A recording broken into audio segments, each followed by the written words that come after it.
Hello guys and welcome to 8 moto right. तो आज के वीडियो में मैं रिव्यू करने वाला हूँ यामाहा FZX 2025 मॉडल। तो गाइस वीडियो में बने रहें, चैनल को सब्सक्राइब करो, बेल आइकन को प्रेस करो, इस वीडियो को लाइक करो, अपने दोस्तों के साथ शेयर करो। तो चलिए वीडियो स्टार्ट करते हैं। चैनल को सब्सक्राइब करें, बेल नोटिफिकेशन के ऑल ऑप्शन को क्लिक करें ताकि मेरे सारे वीडियोस की नोटिफिकेशन आप तक पहुंचे। सबसे पहले बात करेंगे प्राइसिंग की। अगर आपको यामाहा ब्रांड का कोई भी प्रोडक्ट खरीदना हो तो आप मानकारी मोटर्स उदगीर शोरूम यामाहा को कांटेक्ट कर सकते हैं या फिर विजिट कर सकते हैं। इनका कांटेक्ट नंबर और गूगल मैप लिंक आपको डिस्क्रिप्शन सेक्शंस में मिल जाएगा। और यहाँ पर Yamaha FZX 2025 model on road पड़ती है 1,68,000 रुपये की प्राइस पर, 1,68,000 रुपीज़ की प्राइस पर। अब इस प्राइस में ये बाइक कैसी रहेगी अपन रिव्यू करेंगे। सबसे पहले बात करेंगे डिज़ाइन की। यहाँ पर आपको यामाहा FZX का डिज़ाइन रेट्रो क्लासिक स्टाइलिंग में देखने को मिलता है। फ्रंट में मिलता है आपको राउंड शेप का हेडलैम्प, फोक सील मिलते हैं। साथ ही साथ इस बाइक का डिजाइन RX 100 या फिर RX 135 की याद दिलाता है। अब चलेंगे अपन साइड प्रोफाइल की तरफ।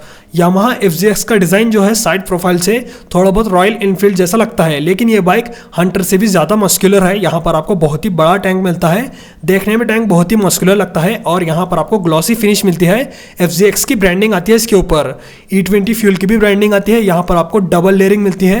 और साथ ही साथ रियर प्रोफाइल की बात करें तो रियर से ये बाइक रेट्रो स्टाइलिंग में आती है। यहाँ पर आपको रियर में अच्छा मोटा टायर मिलता है और इसके टायर्स ऑफ रोड पैटर्न के लगते हैं। इसकी वजह से ये बाइक बहुत ही ज़्यादा एडवेंचरस लगती है और थोड़ा बहुत रेट्रो क्लासिक लगती है। रेट्रो क्लासिक का मतलब रहता है थोड़े ओल्ड बाइक जो आते थे जैसे कि रॉयल इनफील्ड के हो गए, और साथ ही साथ अपनी अब ट्रायम्फ की भी आ रहे हैं ना, वैसे बाइक टाइप रहते हैं। तो यहाँ पर FZX का डिज़ाइन थोड़ा बहुत रेट्रो क्लासिक टाइप है। बाकी आपको ब्लैक कलर में ये बाइक कैसी लग रही है कमेंट सेक्शन में बताना। किसी किसी को ये बाइक बहुत ही ज़्यादा पसंद आती है, किसी किसी को ये बाइक बहुत ही बुरी लगती है। बहुत सारे लोग कंप्लेन करते हैं, बहुत सारे लोग तारीफ करते हैं इसके डिज़ाइन की। बाकी आपको ये डिज़ाइन कैसा लग रहा है कमेंट सेक्शन में बताना। मेरे हिसाब से इसका डिज़ाइन बहुत ही अच्छा है। बाकी आप चलेंगे इसके इंस्ट्रूमेंट कंसोल की तरफ। यहाँ मिलता है आपको फुल्ली डिजिटल मीटर।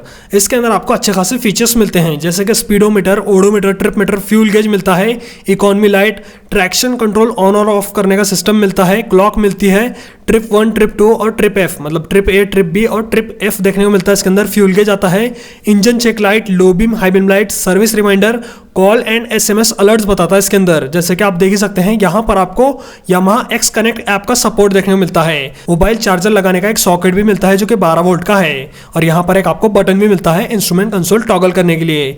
यहाँ पर आपको गियर पोजीशन इंडिकेटर की कमी मिलेगी और TFT डिस्प्ले आना चाहिए था इसके अंदर। प्राइस के हिसाब से यहाँ पर कॉस्ट कटिंग की गई है इंस्ट्रूमेंट कंसोल के अंदर।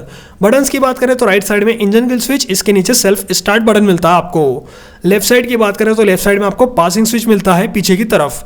और यहाँ पर लो बीम हाई बीम बटन आता है और DRL के लिए भी आपको लो बीम हाई बीम बटन मिलता है। जैसे कि आप देख ही सकते हैं ऊपर नीचे करने का बटन जो कि लो बीम हाई बीम बटन है DRL के लिए। यहाँ पर आपको DRL मिलती है प्रोजेक्टर हेडलैम्प के साइड में।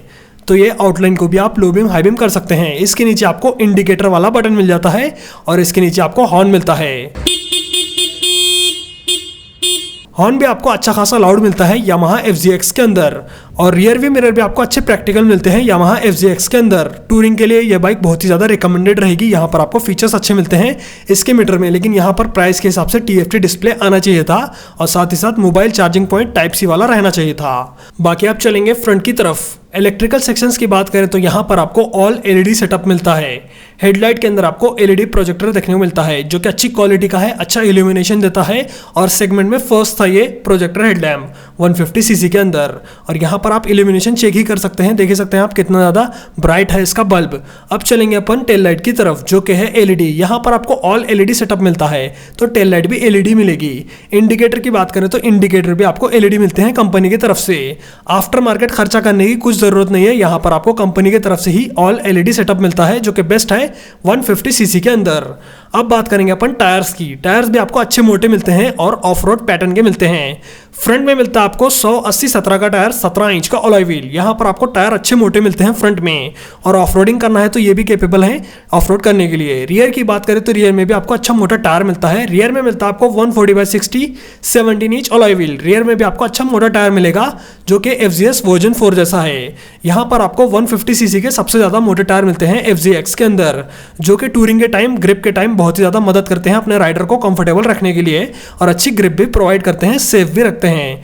टायर भी आपको बेस्ट मिलते हैं यामाहा FZX के अंदर। अब बात करेंगे ब्रेक्स की। यहाँ पर आपको dual disc with single channel ABS मिलता है और फ्रंट में मिलता है आपको 282 mm का disc with single channel ABS. पीछे मिलता है आपको 220 mm का डिस्क और यहाँ पर एबीएस नहीं मिलता, सिर्फ सिंगल चैनल एबीएस आता है। कंपनी को यहाँ पर dual disc with dual channel ABS देना चाहिए था, कंपनी ने यहाँ पर कॉस्ट कटिंग की है। बाकी आपको ब्रेक्स अच्छे मिलते हैं, लेकिन अगर आपको डुअल चैनल एबीएस चाहिए तो आपको ये सब इसके अंदर देखने को नहीं मिलेगा। अब बात करेंगे अपन सस्पेंशन सेटअप की। फ्रंट में मिलता है आपको टेलीस्कोपिक फोक जो कि अच्छा मोटा है और साथ ही साथ अच्छा कंफर्ट प्रोवाइड करता है अपने राइडर को। यहाँ पर आपको सस्पेंशन सेटअप अच्छे क्वालिटी के मिलते हैं। रियर में मिलता है 7 टाइम एडजस्टेबल मोनोशॉक। मोनोशॉक भी बेस्ट है 150 सीसी के हिसाब से।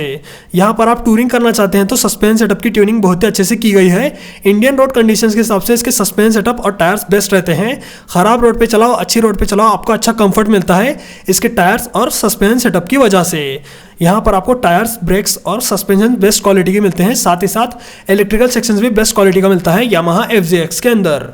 बाकी अब चलेंगे इंजन की तरफ। यामाहा FZX के अंदर आपको FZ सीरीज का इंजन मिलता है जो कि है 150 CC air cooled single cylinder 4 stroke 2 valve BS6 phase two compliant fuel injected engine जो कि मैक्स पावर निकालता है 12.4 PS की और मैक्स टॉर्क निकालता है 13.3 न्यूटन मीटर का विद 5 स्पीड गियर बॉक्स।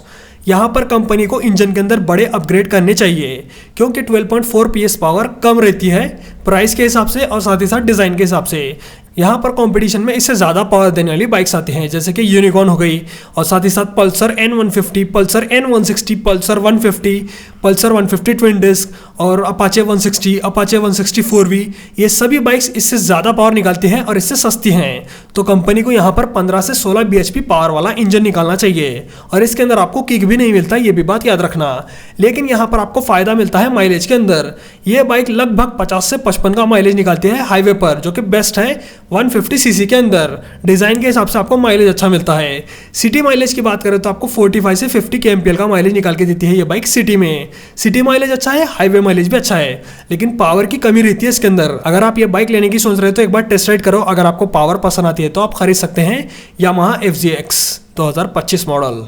बाकी अब बात करेंगे डायमेंशंस की। ग्राउंड क्लियरेंस की बात करें तो यहाँ मिलता है आपको 165 mm का ground clearance with main stand, side stand, engine cut off sensor. यहाँ पर ग्राउंड क्लियरेंस 180 mm का आना चाहिए था क्योंकि ये बाइक रेट्रो स्टाइलिंग में है तो यहाँ पर ग्राउंड क्लियरेंस ज़्यादा लगता है और डिज़ाइन भी अच्छा होता है इसका और साथ ही साथ थोड़ी ज़्यादा प्रैक्टिकल हो जाती है यामाहा FZX। ओवरऑल वेट की बात करें तो यहाँ पर आपको ओवरऑल वेट मिलता है 139 kg का जो कि यूनिकॉर्न के बराबर है। यहाँ पर आपको वेट ज़्यादा नहीं मिलता, एक हिसाब से ये बाइक लाइट वेट है। अगर आप दुबले पतले हैं तो आप आराम से इस बाइक को राइड कर सकते हैं। यहाँ पर आपको वेट बहुत ही कम मिलता है यामाहा FZX का। टैंक कैपेसिटी की बात करें तो टैंक कैपेसिटी मेरे को पसंद नहीं आई। यहाँ पर आपको सिर्फ 10 लीटर की टैंक कैपेसिटी मिलती है। जितनी ये मस्कुलर लगती है उतनी ज़्यादा टैंक कैपेसिटी आती तो और अच्छा होता। मतलब यहाँ पर 13 या 14 लीटर की टैंक कैपेसिटी आती तो अच्छा रहता। सिर्फ 10 लीटर की टैंक कैपेसिटी आती है यामाहा FZX के अंदर जो कि कम है माइलेज के हिसाब से। अब बात करेंगे अपन सीट कंफर्ट की, तो यहाँ पर आपको कंफर्टेबल सीट्स मिलती हैं जो कि सिंगल पीस में है। राइडर हो या पिलियन कंफर्टेबल रहता है और यहाँ पर आपको अच्छी कुशनिंग भी मिलती है और लॉन्ग राइड के लिए बेस्ट रहती है इसकी सीट। जैसे कि आप देख ही सकते हैं प्रॉपर ग्रैब हैंडल भी मिलता है आपको इसके ऊपर। सीट हाइट की बात करें तो सीट हाइट भी आपको बहुत ही ज़्यादा मिलती है जो कि है 810 mm। अगर आपकी हाइट 5 फीट 4 इंच से कम है तो आप आराम से इस बाइक को राइड नहीं कर सकते। कम से कम हाइट लगती है आपको 5 फीट 4 इंच की इस बाइक को राइड करने के लिए, तो ये बात याद रखना, सीट हाइट आपको ज़्यादा मिलती है यामाहा FZX के अंदर। बाकी आप चलेंगे कंक्लूजन की तरफ। यामाहा FZX 2025 मॉडल 1,68,000 रुपये के प्राइस में कैसी बाइक है। यहाँ पर आपको पॉजिटिव पॉइंट और नेगेटिव पॉइंट दोनों मिलते हैं। पहले बात करेंगे पॉजिटिव पॉइंट की। पहला पॉजिटिव पॉइंट है इसका प्रोजेक्टर हेडलैम्प और इसका इल्यूमिनेशन और ऑल LED सेटअप। दूसरा पॉजिटिव पॉइंट इसका फुल डिजिटल मीटर। तीसरे पॉजिटिव पॉइंट में आता है इस बाइक का ओवरऑल डिज़ाइन जो कि रेट्रो स्टाइलिंग में है और चौथे पॉजिटिव पॉइंट में आता है इसका ओवरऑल वेट जो कि है 139 kg। पांचवें पॉजिटिव पॉइंट में आता है इसका स्मूथ एंड रिफाइंड इंजन। छठे पॉजिटिव पॉइंट में आता है इसका माइलेज जो कि बहुत ही ज़्यादा है 150 सीसी के अंदर। सातवें पॉजिटिव पॉइंट में आता है इस बाइक की बिल्ड क्वालिटी। आठवें पॉजिटिव पॉइंट में आते हैं इसके टायर्स जो कि अच्छे खासे मोटे हैं और अच्छी ग्रिप प्रोवाइड करते हैं। 90वें पॉजिटिव पॉइंट में आता है इसका सस्पेंशन सेटअप जो कि बेस्ट है 150 सीसी के अंदर। बाकी इसके अलावा पॉजिटिव पॉइंट मिलते हैं तो आप कमेंट सेक्शन में बताना। अब चलेंगे अपन नेगेटिव पॉइंट की तरफ। पहला नेगेटिव पॉइंट है इस बाइक की प्राइसिंग जो कि है 1,68,000 रुपये। मेरे हिसाब से इसकी प्राइस 1,60,000 रुपये होना चाहिए था क्योंकि इसके अंदर कुछ कमियां आती हैं। और दूसरा नेगेटिव पॉइंट है इसका इंस्ट्रूमेंट कंसोल जो कि TFT या फिर फुल डिजिटल मीटर के साथ साथ गियर पोजीशन इंडिकेटर लाना चाहिए था। तीसरे नेगेटिव पॉइंट की बात करूं तो यहाँ पर डुअल चैनल ABS आना चाहिए था प्राइस के हिसाब से, जो कि पल्सर N160 के अंदर आता है। चौथे नेगेटिव पॉइंट की बात करूं तो चौथा नेगेटिव पॉइंट मेरे को मिला नहीं। यहाँ पर आपको 9 पॉजिटिव पॉइंट मिलते हैं, 3 नेगेटिव पॉइंट मिलते हैं अगर आप यामाहा FZX 2025 मॉडल खरीदते हैं तब। तो गाइस आज के वीडियो में मैंने आपको यामाहा FZX 2025 मॉडल का रिव्यू दिया। आपको बाइक कैसी लगी कमेंट सेक्शन में बताना। बाइक से रिलेटेड वीडियोस देखने के लिए चैनल को सब्सक्राइब करो, बेल आइकन को प्रेस करो, इस वीडियो को लाइक करो, अपने दोस्तों के साथ शेयर करो। आज के वीडियो में इतना ही, चलता हूँ, गुड बाय गाइस।